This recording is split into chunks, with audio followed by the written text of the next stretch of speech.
Personal Narrative by Mr. Serfass. Title: Looking Through the Glass. Be good for Sarah. My dad sped off with my mom in their giant white box truck. I stood there confused at my neighbor's house.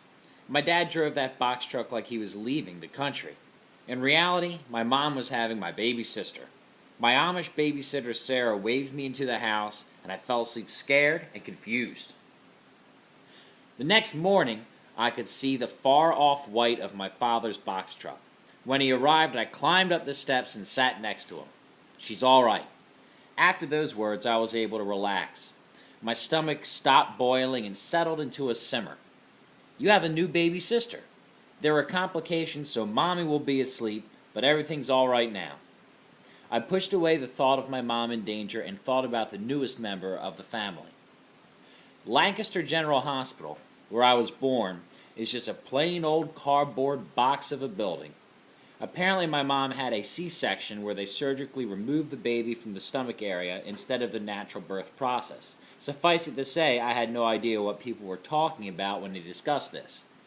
I just followed my dad from elevator to room and finally to a large room filled to bursting with babies. The way cabbage fills a patch is the way these radish-faced babies fill the nursery. I looked in at all the new life through the glass, which was crisscrossed with thin gray lines.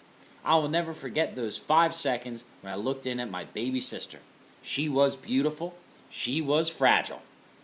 "Either Sarah like your babysitter or Kristen," my dad said. I chose Kristen. My dad took me to get a popsicle from the machine in the hospital cafeteria.